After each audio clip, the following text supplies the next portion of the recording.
ભરૂચમાં ચોમાસાની શરૂઆત થતાં જ દહેજ બાયપાસ સર્વિસ રોડ પર મસમોટા ખાડા પડતા વાહન ચાલકો પટકાતા સ્થાનિકોમાં આક્રોશ ફેલાયો હતો। વાહનોથી સતત ધમધમતા રસ્તાની અત્યંત ખરાબ હાલત જોઈ સ્થાનિક રહીશો અને કોંગ્રેસના સભ્ય શમશાદ અલી સૈયદ સહિત અન્ય આગેવાનો પણ ઘટના સ્થળે પહોંચી ભારે રોષ વ્યક્ત કર્યો હતો। તે દરમિયાન જીએસઆરડીસીના કર્મચારીઓ પણ દોડી આવતા તેઓએ જવાબદાર કર્મચારીઓને આડે હાથ લીધા હતા।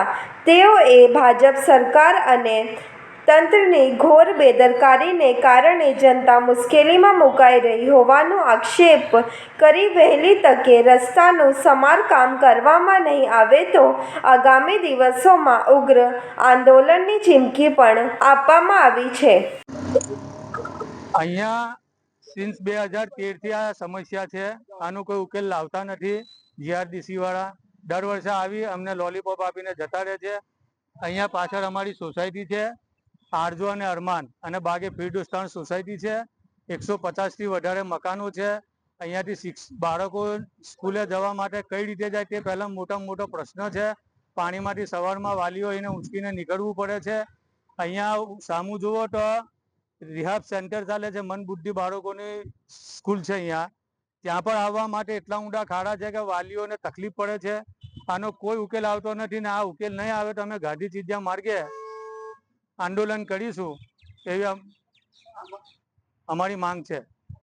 ગુજરાતમાં ભાજપ સરકાર વિકાસના મોટા દાવા કરે છે, પરંતુ જે રસ્તાઓની વાસ્તવિક પરિસ્થિતિ જે છે એ જનતા દરરોજ ભોગવી રહી છે।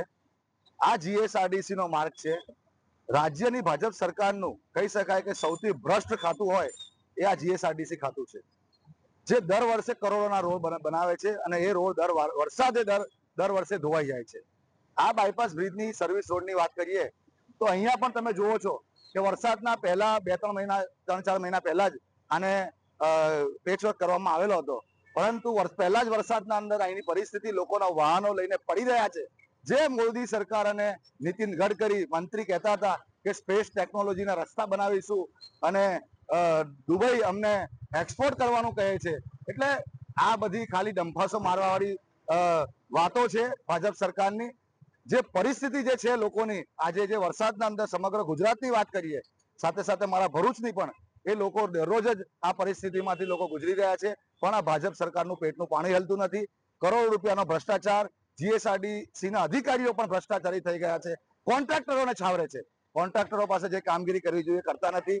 અહીંયા વર્ષોથી અહીંના રહીશો ડ્રેનેજ લાઇનની માંગણી કરી રહ્યા છે કે ભાઈ જીએસઆરડીસીના બ્રિજનું પાણી જે નીચે આવે છે સોસાયટીઓમાં વહે છે, બાજુમાં જીએસઆરડીસી એક ડ્રેનેજ લાઇન બનાવે જેથી વરસાદનું પાણી એ ડ્રેનેજ લાઇનમાંથી પસાર થાય, પરંતુ આ જીએસઆરડીસી ખાતું કોઈ પણ કામગીરી કરતું નથી। હમણાં જીએસઆરડીસીના અધિકારી જે છે કર્મચારી નિખિલભાઈને મેં ટેલિફોનિક સંપર્ક કરેલો છે, એમને કહ્યું છે કે તાત્કાલિક જીએસઆરડીસી અહીંયા મટીરિયલ નાખે, જો મટીરિયલ નાખવામાં નહીં આવે તો અમારે ના છૂટકે આ રસ્તો બ્લોક કરવો પડશે।